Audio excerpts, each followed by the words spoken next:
বন্ধুরা, এই যে এই মশলাটা বেটে নেবো। ওই মাছের রসা করবো।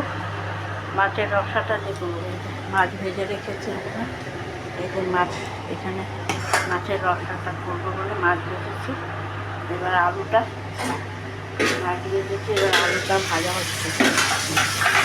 আলুটা ভালো করে একটু ভেজে নেবো, ঢাকা দিয়ে দিয়ে আলুটা ভেজে নেবো। ভালো ভেজে এই মশলাটা দেবো এই মাছের রসাটায়। আর এই যে পেঁয়াজ ফোড়ন দেবো আর তেজপাতা ফোড়ন দেবো। পেঁয়াজটা ভালো একদম একটু লাল লাল হয়ে যখন ভেজে আসবে, তখন এই যে এই মশলাটা দেবো। এই যে আদা আর কটা কাঁচা লঙ্কাটা পিসবো না, একটু সেদ্ধ করে দেবো। আর এই যে মৌরি আর এই ধনে, অল্প একটু ধনে দিয়েছি। আর এই যে জিরা, এই যে বন্ধুরা জিরাটা।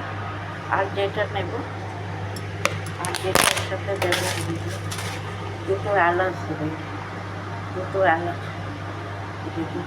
দেবে। এই বাটবো, একসাথে বেটে নেবো, আলাদা আলাদা করে বাটবো না, একসাথে বেটে নেবো। তাহলে আদা দিলাম, যে মৌরি কয়েক চামচে মৌরি আর একটু ধনে, আর এই যে জিরাটা একটু সামান্য বেশি দিয়েছি, আর দুটো এলাচ। এটাকে বাটবো, বেটে আমি বাটবো, ঠিক আছে? এটা দিয়ে বাটবো বন্ধুরা, বেটে আমি আলুটা ভাজা হলে আপনাকে রসাটা করে দেখাবো। এই যে উচ্ছে কাটা হয়ে গেছে বন্ধুরা, এই যে উচ্ছে আর এই বেগুন দিয়ে উচ্ছে ভাজবো। আর কিছু দেবো না, নুন হলুদ দিয়ে প্লেন ভাজবো, আর কিছু দেবো। আর এই ভাজবো, এটা খেতে খুব ভালো। হ্যাঁ, একটু একটু কাঁচা ভাজা করবো বন্ধুরা, তো বেশি ফ্রাই করবো না, একটু কাঁচা ভাজা করবো, সেদ্ধ সেদ্ধ। ওটাই খেতে ভালো, সুগারের জন্য তো খুব ভালো। এখন তো প্রত্যেকটা মানুষ সুগারের পেশেন্ট, প্রেশারের পেশেন্ট, থাইরয়েড কি না নেই এখন সবার। রান্নাটা হবে। আর আলুটা একটু বেশি কী হয়েছে, আলুটা একটু বেশি রসটা আপনাদের তুলে দেবো।